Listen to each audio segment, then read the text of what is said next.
रिश्तों की डोर। एक बार एक व्यक्ति और उसका बेटा दोनों छत पर पतंग उड़ा रहे थे और पतंग बहुत ही ऊंची उड़ रही थी। वह बादलों को छू रही थी। तभी उसका बेटा अपने पिता से कहता है कि पापा, ये पतंग इस डोर से बंधी हुई है। इसी कारण वह ज्यादा ऊंची नहीं जा पा रही है। इसकी डोर को तोड़ देना चाहिए ताकि डोर कटते ही ये पतंग और भी ऊंचाइयों पर जा सके। बेटे की ये बात सुनकर उसका पिता उसके कहने पर पतंग की डोर को तोड़ देता है। ये देखकर बेटा बहुत खुश हो जाता है क्योंकि वह पतंग डोर कट जाने से बहुत ऊंचाई पर पहुंच जाती है। लेकिन फिर कुछ समय बाद वह कहीं दूर जाकर खुद ही नीचे गिर जाती है। ये देखकर उस व्यक्ति का बेटा उदास हो जाता है। फिर उसके पापा उसे कहते हैं कि बेटा, अक्सर हमें लगता है कि हम जिस ऊंचाइयों पर है उस ऊंचाइयों से और भी ऊपर जाने से कुछ चीजें हमें रोक रही है, जैसे हमारा अनुशासन, हमारे रिश्ते, हमारे माता पिता और परिवार। इन सब की वजह से हमें लगता है कि हम अपने जीवन में इन सब के कारण ही सफल नहीं हो पा रहे हैं और जीवन में आगे नहीं बढ़ पा रहे हैं। इसलिए इन सब रिश्तों से हमें आजाद होना चाहिए।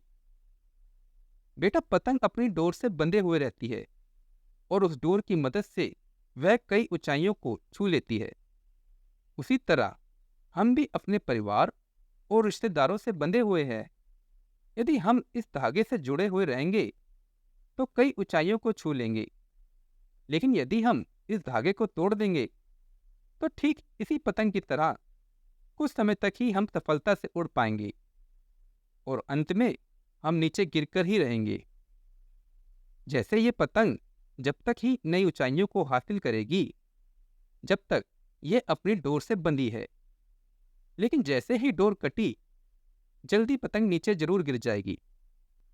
इसलिए हमें अपने जीवन में रिश्तों की डोर से हमेशा बंधे रहना चाहिए, जिससे कि हम अपने जीवन में नई ऊंचाइयां हमेशा हासिल करते रहे। वाकई में दोस्तों, हमारे जीवन में हमें अपने माता पिता बहुत काम करने से रोकते हैं कि तुम ये नहीं करोगे, तुम वहां नहीं जाओगे, तुम्हें ये ही करना पड़ेगा, वगैरह वगैरह। वास्तव में उनका हमें रोकना टोकना इसीलिए होता है कि हम अपने जीवन में अपने लक्ष्य से ना भटके और नई ऊंचाइयां और बुलंदियों को छुए। आपको क्या लगता है कि वह हमें रोककर गलत कर रहे हैं? कमेंट में जरूर बताइएगा। धन्यवाद।